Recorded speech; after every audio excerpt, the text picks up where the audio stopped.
बचपन से ही मैं बहुत ज़्यादा इंट्रोवर्टेड और शाय किस्म का इंसान रहा हूँ और कहीं ना कहीं मुझे बात पता थी कि कम्युनिकेशन स्किल्स इंपॉर्टेंट होने वाली हैं आगे जाके करियर में, जिसका रियलाइजेशन मुझे एक्चुअली हुआ जब मैंने अपनी पहली जॉब में गया। तो पहले मुझे ये लगता था कि अगर हम अपनी जॉब में, और काफ़ी इंट्रोवर्ट्स को ये लगता है कि अगर हम अपनी जॉब में काम से काम रखेंगे, मेहनत करेंगे, डेडिकेटेड होके पूरा काम कर देंगे और टाइम से सबमिट कर देंगे तो हमें रिकग्निशन मिल जाएगा, हमें सैलरी हाइक मिल जाएगी या फिर हमें प्रमोशन मिल जाएगी। लेकिन ऐसा नहीं होता। असल में क्या होता है? असल में ये होता है कि आपको इफेक्टिवली कम्युनिकेट करनी पड़ती है अपनी प्रोग्रेस, इफेक्टिवली कम्युनिकेट करनी पड़ती है अपनी वैल्यू अपने लाइन मैनेजर के साथ, अपने बॉस के साथ, अपने लीडरशिप टीम के साथ। इफेक्टिवली कम्युनिकेट करना पड़ता है कि आप किस तरीके से कंट्रीब्यूट कर रहे हैं अपनी ऑर्गेनाइजेशन को। तो ये रियलाइजेशन हुए मुझे अपनी पहली जॉब में। जो कॉम्पिटेंट इंट्रोवर्ट्स होते हैं उनको कम्युनिकेशन का ब्रिज क्रॉस करना जरूरी है ताकि वो विजिबिलिटी और सक्सेस बिल्ड कर पाए अपने लिए। बहुत सारे कॉम्पिटेंट इंट्रोवर्ट्स होते हैं या शाय लोग होते हैं, बहुत कॉम्पिटेंट होते हैं, बहुत ही अमेजिंग टेक्निकल स्किल्स होती हैं,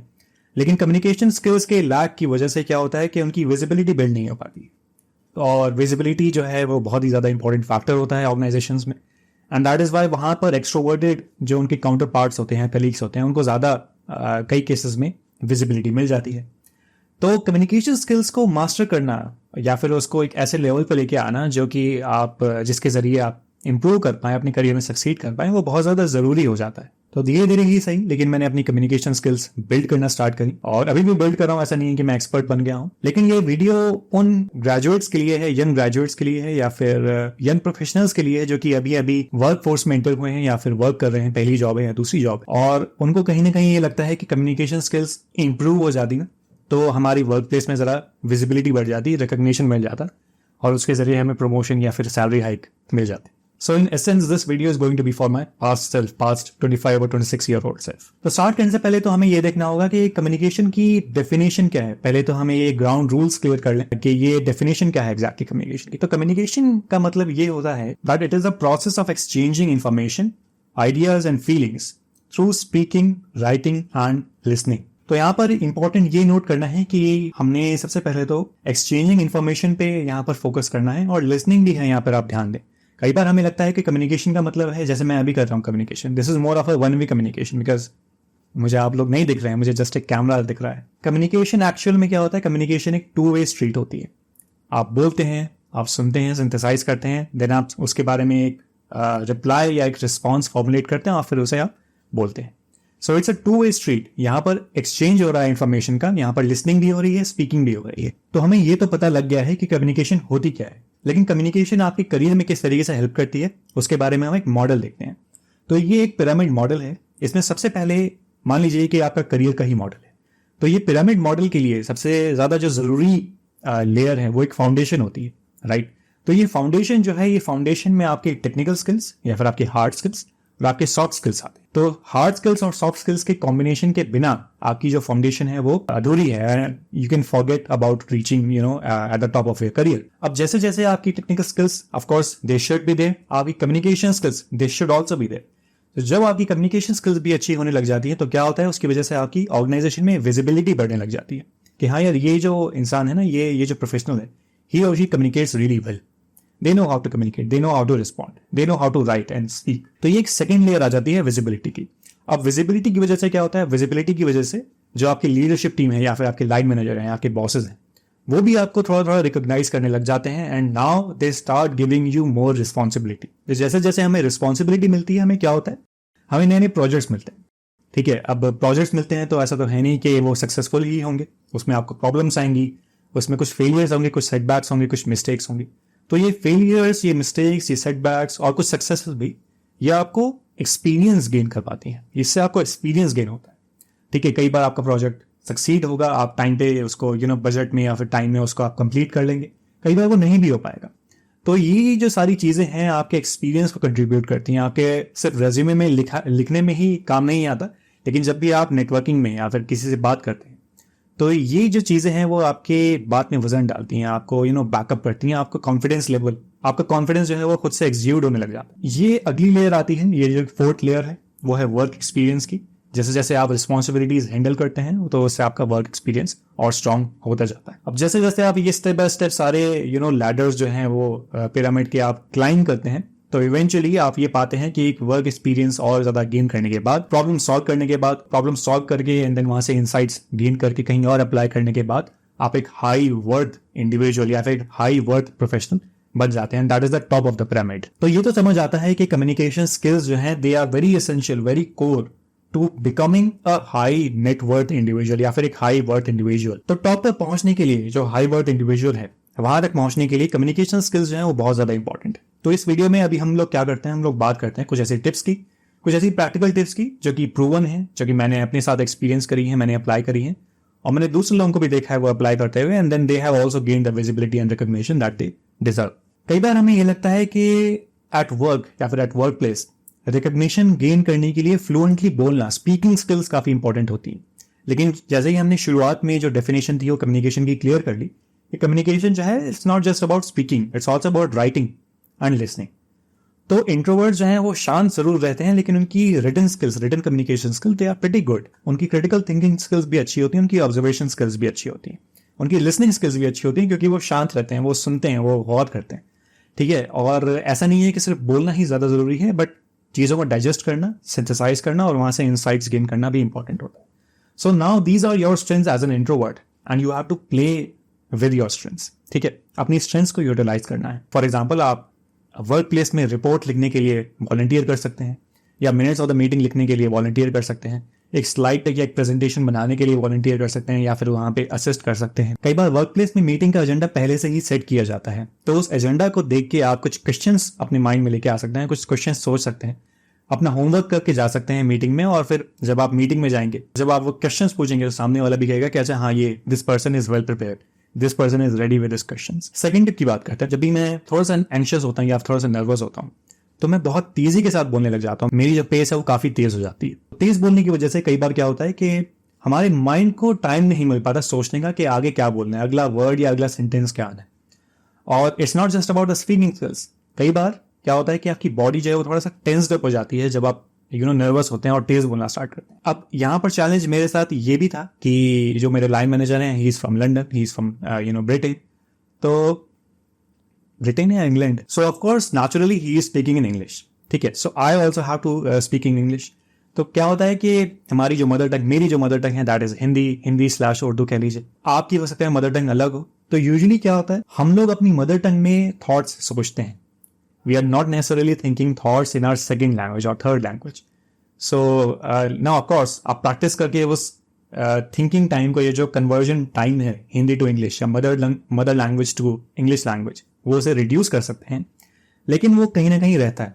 तो जब भी आप बहुत तेज बोलना स्टार्ट करते हैं या फिर मैं बहुत तेज बोलना स्टार्ट करता था तो क्या होता था, वो जो कन्वर्जन टाइम था वो बहुत ही ज्यादा कम हो जाता था. Whenever I was thinking, I was not able to think very quickly or convert the Hindi language into English language in my mind, और फिर मैं बीच में आके स्टक हो जाता था. अब यहाँ पर इसको सॉल्व करने के लिए आप क्या कर सकते हैं, इसको सॉल्व करने के लिए आप धीरे धीरे बोल सकते हैं. Speak slowly, that is the tip. जब भी आप धीरे बोलते हैं, बहुत सारे लोगों को लगेगा कि इज इट इवन इफेक्टिव, तो ये डेफिनेटली इफेक्टिव है. इफेक्टिव इसलिए है क्योंकि जब भी आप धीरे बोलते हैं तो इससे तो सबसे पहले आपको थोड़ी सी सांस मिलती है, इससे आपकी बॉडी थोड़ा सा रिलैक्स्ड होती है. और सामने से आपको अगर कोई धीरे धीरे बोल रहा होता है तो आपको पता लगता है कि अच्छा ये जो बंदा है, ये जो पर्सन है, this person is confident about himself और हरसेल्फ एंड ही और she is confident about the topic that he और शी इज स्पीकिंग.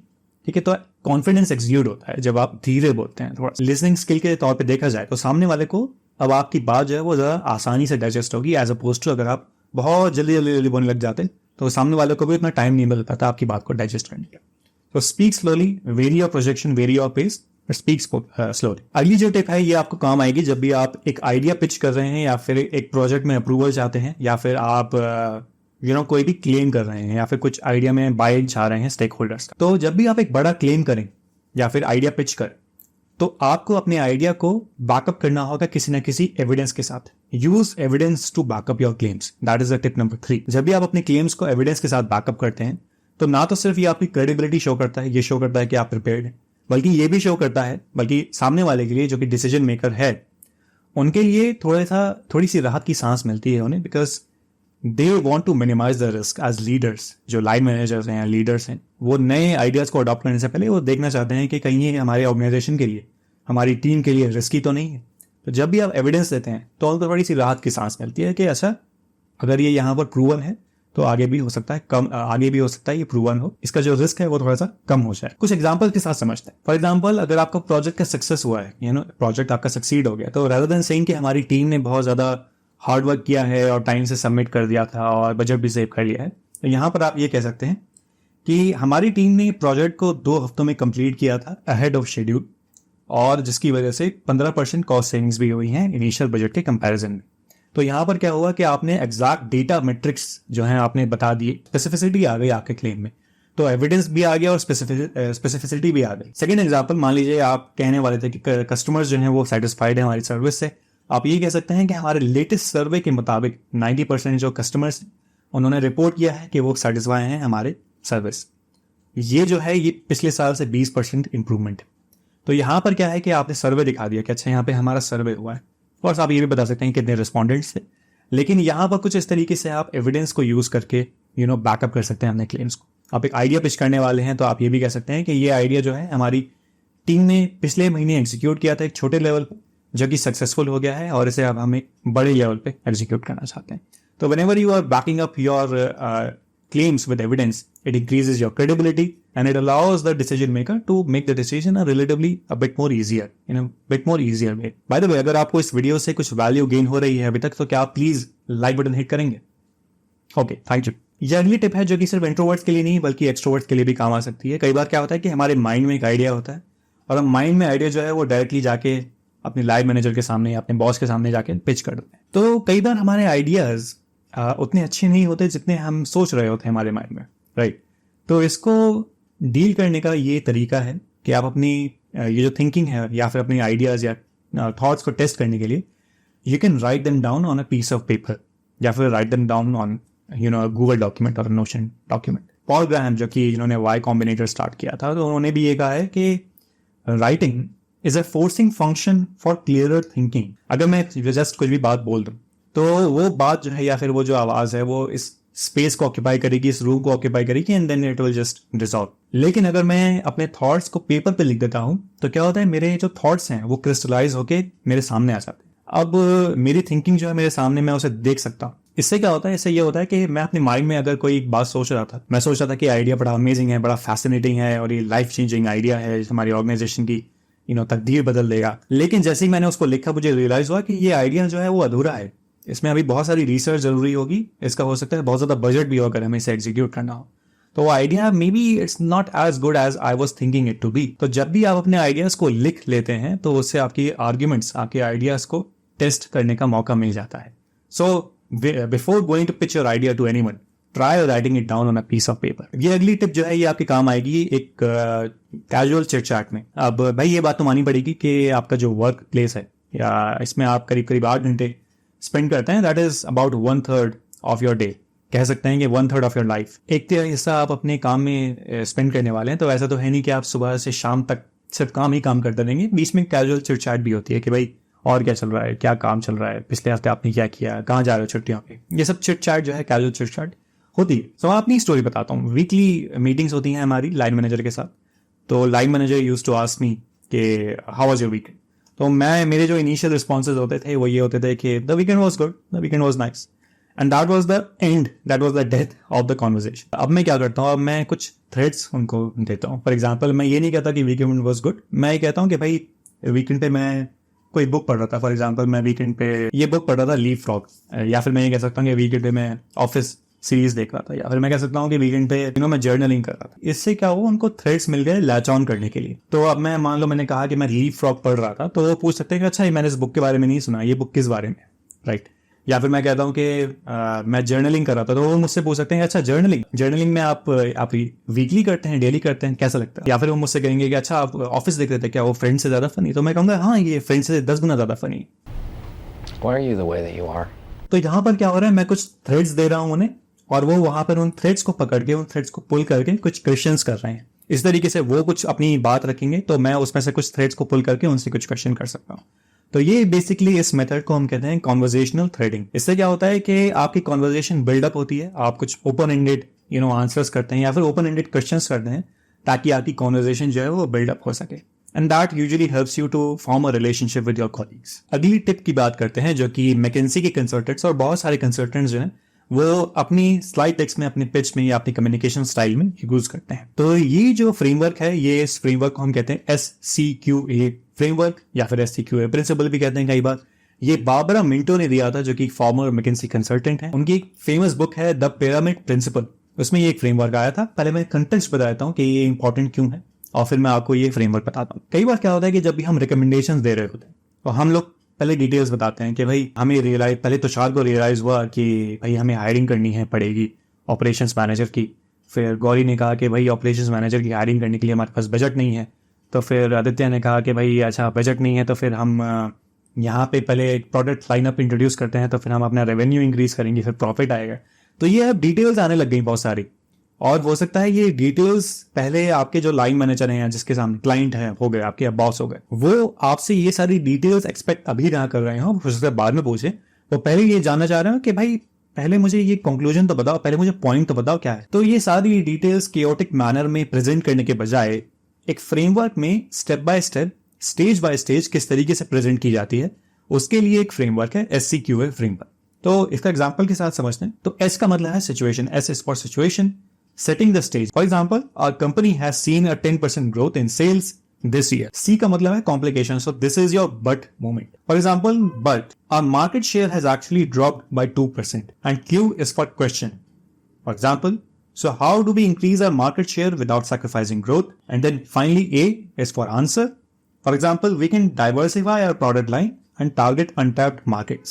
तो यहाँ पर इस एग्जाम्पल के जरिए आपने देखा कि ये जो आपकी रिसर्च थी, आर्ग्यूमेंट को हमने किस तरीके से स्टेप बाय स्टेप डिवाइड किया ताकि सामने वाले को भी डाइजेस्ट हो सके कि अच्छा स्टेप बाय स्टेप आप इस डिसीजन पे किस तरीके से आए। ठीक है, तो ये जो फ्रेमवर्क है वो काफी कंसल्टेंट्स यूज करते हैं। मेरी भी कोशिश रहती है कि मैं ये यूज करूं। मैं पिरामिड प्रिंसिपल भी यूज करता हूं, उस पर शायद हम बाद में वीडियो बनाएंगे कभी, but this is the framework that can help you while you are recommending something. अच्छा, इसी के साथ साथ एक बोनस टिप मैं यहाँ पर ये जरूर देना चाहूंगा, या फिर एक गाइडेंस समझ लीजिए कि अभी आप ये जो आपके पास स्किल्स हैं, जो आपके पास एग्जिस्टिंग स्किल्स हैं, these skills are a lagging indicator of the work that you had done in the past few months or in the few years. तो इसका मतलब ये है कि आज आप जो चीजें सीखेंगे, ये वीडियो से आप जो चीजें सीखेंगे या स्किल्स सीखेंगे, वो इमीडिएटली आज ही रिफ्लेक्ट होनी स्टार्ट नहीं होंगी, उनका आउटकम आज नहीं आएगा।